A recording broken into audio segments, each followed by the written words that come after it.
आशा करता हूं आप सब बहुत अच्छे होंगे। मेरा नाम है सिद्धांत अग्निहोत्री। स्टडी ग्लोस पे आपका बहुत बहुत स्वागत है। दोस्तों, चैप्टर 73 और 74 हम एक साथ देखेंगे, प्रेशर ग्रुप्स और नेशनल इंटीग्रेशन। तो चलिए आगे बढ़ते हैं। ट्विटर पे मैं आ गया हूं, ये रही मेरी आईडी। तो सबसे पहले हम प्रेशर ग्रुप्स की बात करते हैं। अमेरिका से ही कंसेप्ट लिया गया है। प्रेशर ग्रुप है क्या? देखिए, नाम ही है ना कि ग्रुप, एक ऐसा ग्रुप जो प्रेशर बनाए। किस पे दबाव डाले? सरकार पे। सिंपल सी बात है। देखो, ऐसा होता है कि कई बार सरकार जो है ना, वो हर चीज नहीं कर पाती है ना, या कुछ स्कीम्स होती है पर्टिकुलर ग्रुप के लिए, वो इंप्लीमेंट नहीं हो पाती है। तो ऐसे में संगठन में शक्ति है, एकता में शक्ति है। लोग ग्रुप्स बना लेता। कौन ग्रुप बनाता है? जिनका कॉमन इंटरेस्ट होता है। जैसे कि ट्रेड यूनियंस आपने सुनी होंगी। ये ट्रेड यूनियंस क्या है? ये ट्रेड यूनियंस वो हैं जो लेबर्स काम करते हैं फैक्ट्री में। अब मान लीजिए उनके राइट्स का कोई हनन करे, तो उसके लिए एक बकायदा ग्रुप बनाया गया, यूनियन बनाया गया है। बिजनेस इंडस्ट्रीज साथ में मिलकर, इन बिजनेस इंडस्ट्रीज का एक ग्रुप है। किसान किसान साथ में, उनका कॉमन इंटरेस्ट है, उन सबको खेती करनी है, तो उन्होंने बकायदा ग्रुप बनाया है। अब वो ग्रुप क्या करता है? वो ग्रुप जो उनका कॉमन इंटरेस्ट है, जैसे हम यहां पे एग्जांपल लेते हैं लेबर्स का, ट्रेड यूनियंस का। अब उनका क्या इंटरेस्ट है? उनको काम करना है, तो काम सही से हो रहा है कि नहीं, जो एम्प्लॉयर है वो उनको पैसा दे रहा है कि नहीं, छुट्टियां मिल रही हैं कि नहीं, ह्यूमन राइट्स वायलेशन तो नहीं हो रहा है, मारा तो नहीं जा रहा, वायलेंस तो, ये सब देखेगा। ये ग्रुप सब देखता है, और जहां पे इनका वायलेशन होता, ये ग्रुप खड़ा हो जाता है। तो प्रेशर ग्रुप का मतलब यही है कि सरकारों पे प्रेशर बनाता है। ठीक है? क्यों? हमारे हक में आप फैसला दो। आप समझ रहे हैं? पॉलिटिकल पार्टीज क्या होता है कि अक्सर इलेक्शन जीतने के लिए इन सबसे वादा तो कर देती हैं, लेकिन बाद में वादों को भूल जाती हैं। तो वादों को याद दिलाते रहे ये ग्रुप्स जो होते हैं, इनका कॉमन इंटरेस्ट होता है। अब कॉमन इंटरेस्ट से मेरा क्या मतलब है, अभी आप, जब मैं एग्जांपल्स दूंगा तो आपको समझ में आ जाएगा। साथ ही साथ देखिए, वैसे तो प्रोटेस्ट जो होते हैं, ऐसे बहुत सारे प्रोटेस्ट हुए थे भैया। रेलवे की स्ट्राइक याद है कि नहीं? 1974 की जो रेलवे स्ट्राइक हुई थी, वो तो ऐतिहासिक है। उस समय जॉर्ज फर्नांडिस थे ट्रेड यूनियन के लीडर। रेलवे ने स्ट्राइक कर दी थी मई में, 1 महीने तक चली थी। आप समझ रहे हैं? कई बार ऐसा हुआ है। कई बार ट्रेड यूनियन, जब जब ट्रेड यूनियंस ने स्ट्राइक किया है ना, वो धरने पे गई हैं, तब तक सरकारें हिल गई हैं। ठीक है? तो अभी जो लेबर लॉ सस्पेंड किए थे ना डिफरेंट स्टेट्स में, यूपी ने, एमपी ने, उन सब ने फिर वापस लिए बाद में। उनको पता था कि अगर ट्रेड यूनियंस स्ट्राइक करेंगी तो हम गए काम से। तो कई बार तो जो प्रोटेस्ट होते हैं, अपने राइट्स के लिए लोग लड़ते हैं, अधिकारों के लिए लड़ते हैं, तो वो ज्यादातर पीसफुल होते हैं। हिंसा हिंसा नहीं होती है, अहिंसक होते हैं, लेकिन कभी कभी वॉयलेंस हो जाती है। ठीक है? जैसे अभी आप बेस्ट एग्जांपल अमेरिका में आप देख लीजिए। हालांकि उनका कोई ग्रुप नहीं है, लेकिन सारे ब्लैक साथ में है ना, सारे ब्लैक्स जो है वो साथ में है। तो क्या है, वो अपने अधिकारों की मांग कर रहे हैं कि वहां पे जो अभी तक रेशियल डिस्क्रिमिनेशन होता है उसको बंद करो। अब हम इन ग्रुप्स की बात कर लेते हैं, फटाक से बात कर लेते हैं, अब आपको इसमें सब समझ में आ जाएगा। सबसे पहले आता है बिजनेस ग्रुप्स। ये सबसे इंटेलेक्चुअल और सबसे प्रोफेशनल ग्रुप होता है, और काफी लिबरल ग्रुप होता है, क्योंकि ट्रेड में बिलीव करता है। पैसा इनका मोटिव कैपिटलिज्म है, कैपिटलिस्टिक है, तो जाहिर सी बात है इनको प्रॉफिट लेना है। ठीक है? नौकरियां देते हैं ये। तो बिजनेस ग्रुप बहुत इंपॉर्टेंट है। ठीक है? इसमें फिक्की आता है, federation of Indian chamber of commerce and industry. फिर आपका एसोचैम आता है। ठीक है? फिर आपका FAIFDA आता है। फिर आपका AIMO आता है। ऐसे बहुत सारे और भी ग्रुप्स हैं जो बिजनेस ग्रुप्स के अंदर आते हैं। इंडस्ट्रीज का ग्रुप्स है ये। डिफरेंट डिफरेंट बिजनेस इंडस्ट्री ने इन ग्रुप्स को बनाया है, ताकि सरकार अगर गलत जाए या कुछ भी ऐसा इनके खिलाफ हो, तो ये आवाज उठा सके साथ में मिलके, क्योंकि इन सबका कॉमन इंटरेस्ट है। फिर आपके ट्रेड यूनियंस आते हैं।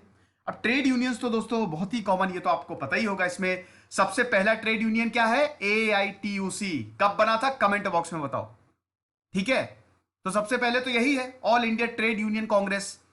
ठीक है? फिर आपका ये CPI का है। फिर आपका Indian national trade union Congress, Congress से एफिलिएटेड। और ऐसे बहुत सारे ट्रेड यूनियंस हैं जो कि भारत भर में काम कर रहे हैं। ठीक है?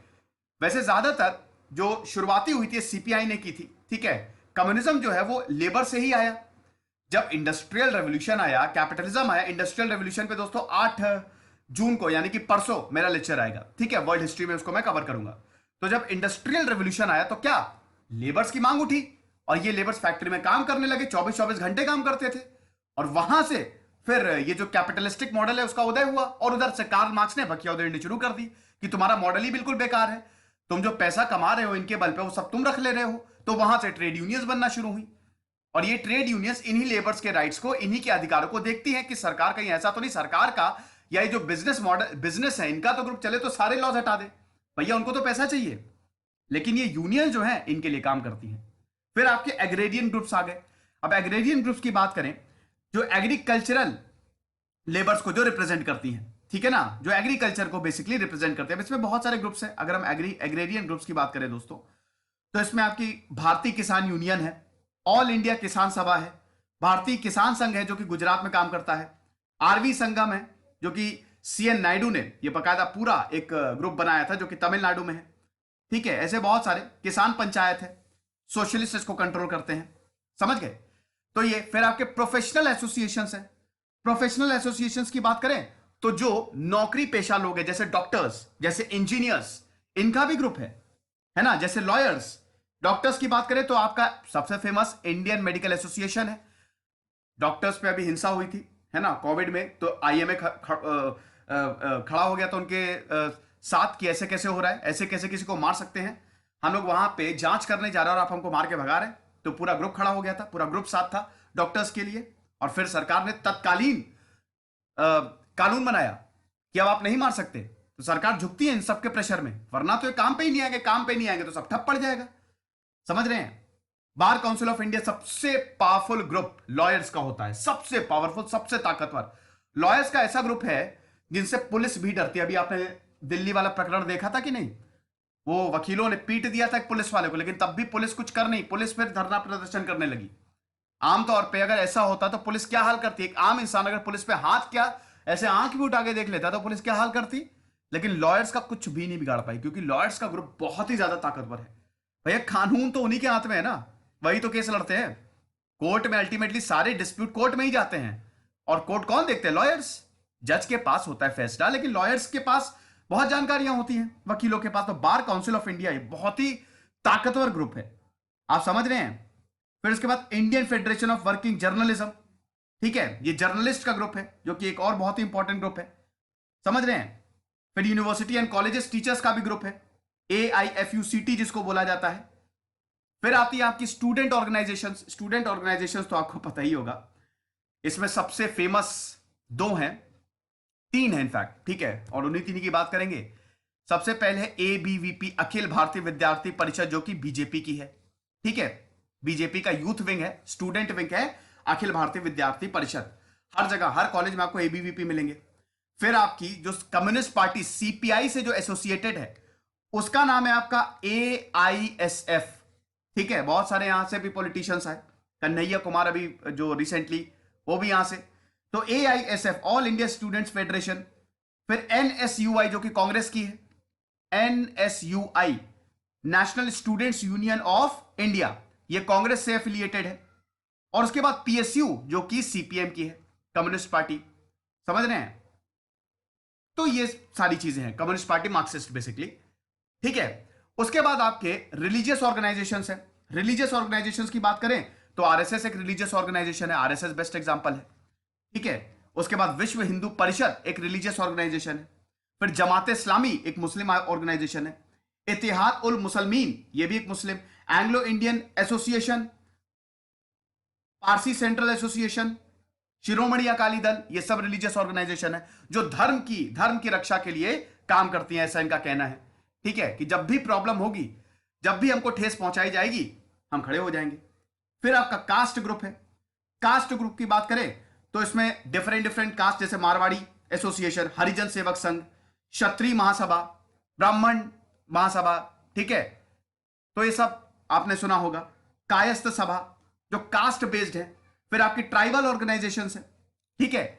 8th में आपकी ट्राइबल ऑर्गेनाइजेशन है। अब ये ट्राइबल्स को देखेंगी, सबसे इंपॉर्टेंट भैया NSCN ऑफ नागालैंड। ट्राइब्स जो है ना नॉर्थ ईस्ट में, बहुत इनको ऑटोनॉमी मिली है। नॉर्थ ईस्ट का इतिहास में कवर करूंगा बहुत जल्द, लेकिन NSCN की बात करें तो बहुत ही ज्यादा इंपॉर्टेंट ऑर्गेनाइजेशन है। इतने सालों से पूरा झगड़ा ही सरकार और NSCN के बीच में चलता आ रहा है। फिर ऑल इंडिया झारखंड, ट्राइबल संघ ऑफ आसाम, ये सब, ठीक है।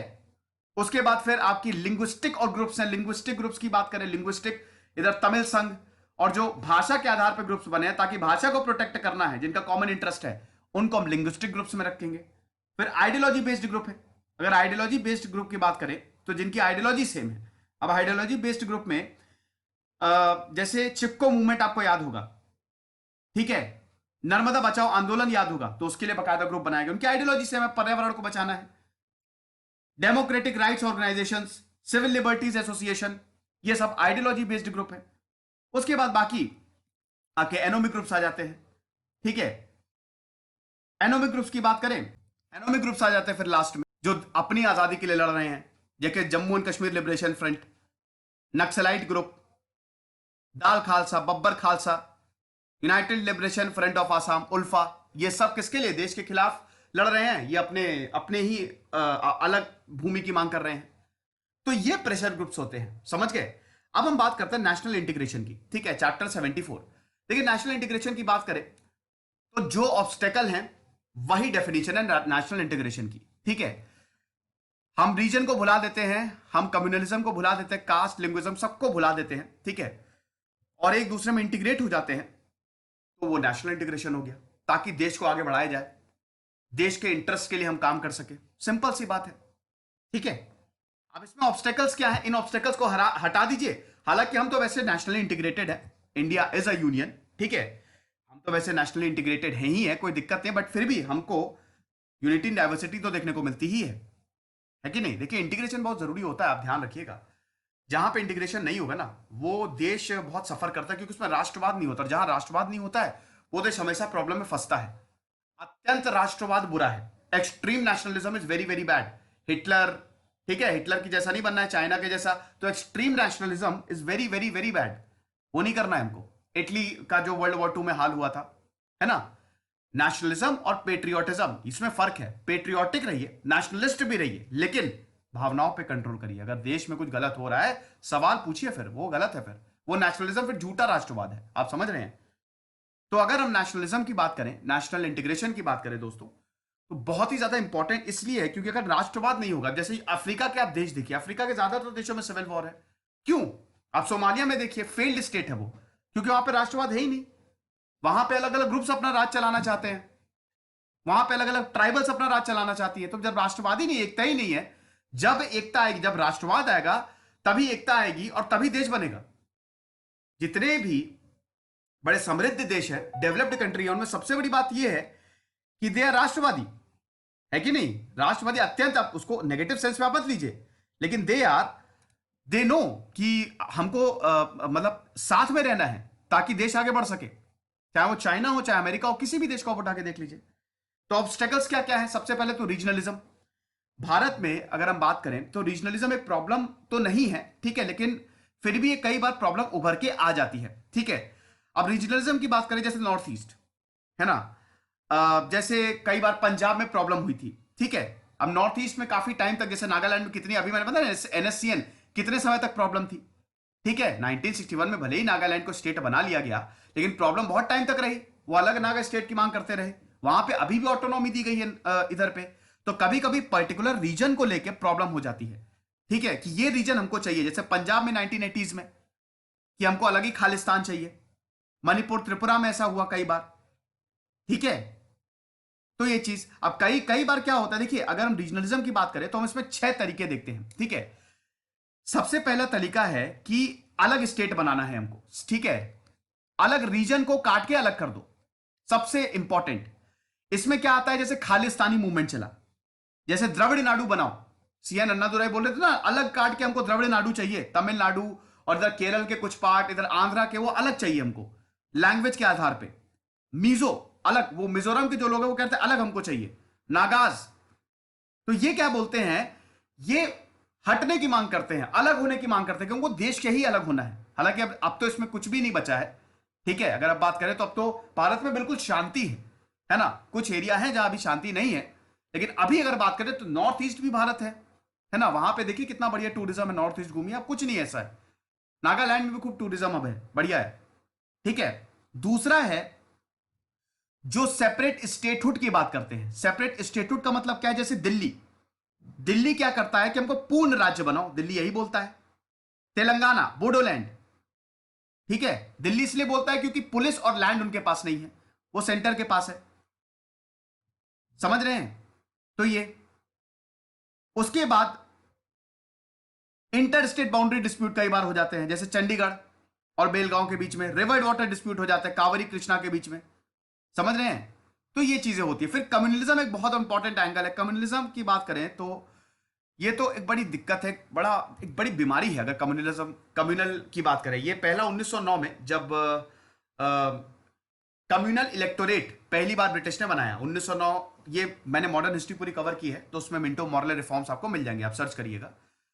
हिंदू के लिए हिंदू वोट करेंगे, मुस्लिमों के लिए मुस्लिम वोट करेंगे, अब तो ऐसा कुछ नहीं है, ठीक है। तो कम्युनलिज्म मतलब क्या है?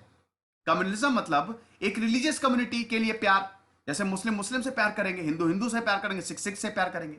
तो ये एक ऑब्स्टेकल है। मैंने बताया ना, जब भी देश बटेगा तो प्रॉब्लम होगी, आप समझ रहे हैं। तो अब कम्युनलिज्म के लिए तो काफी पॉलिटिकल पार्टीज बन गई, जैसे अकाली दल हो गया, मुस्लिम लीग हो गया, राम राज्य परिषद, हिंदू महासभा, सब पॉलिटिकल है, सब पॉलिटिकल पार्टीज हैं। ये सब किताबों में लिखा हुआ है दोस्तों, ये एम लक्ष्मीकांत पे सब लिखा हुआ है, उसी किताब पे ही बेस्ड मैं बता रहा हूं, ठीक है। कई बार दंगे हो जाते हैं हिंदू मुस्लिम के बीच में, हिंदू सिख के बीच में, कई बार ऐसा हुआ है, ठीक है। कई बार ऐसी चीजें हो गई जैसे बाबरी मस्जिद इशू, वो भी दिक्कत, राम जन्मभूमि विवाद। तो कम्युनलिज्म एक बहुत बड़ा ऑब्स्टेकल है, इसको हटाने की जरूरत है। फिर कास्ट भी एक बहुत ज्यादा दिक्कत है, अलग अलग कास्ट के लोग, कास्ट, यहां पे कास्ट बेस्ड पॉलिटिक्स चलती है, अब तो फिर काफी इंप्रूवमेंट है, लेकिन पहले तो बिल्कुल कास्ट बेस्ड पॉलिटिक्स थी, तो ये भी एक बहुत बड़ी प्रॉब्लम है। फिर भाषा के आधार पे कुछ भी कहिए, भाषा का बहुत फर्क पड़ता है भाई। अगर आप साउथ में जा रहे हैं और वहां पे उनकी भाषा में बात कर रहे हैं, तो कुछ भी कहिए वो आपको अपना तो समझेंगे, लेकिन अगर वो देख लेते कि अच्छा नॉर्थ से आए, तो थोड़ा सा उनका बिहेवियर बदलता है।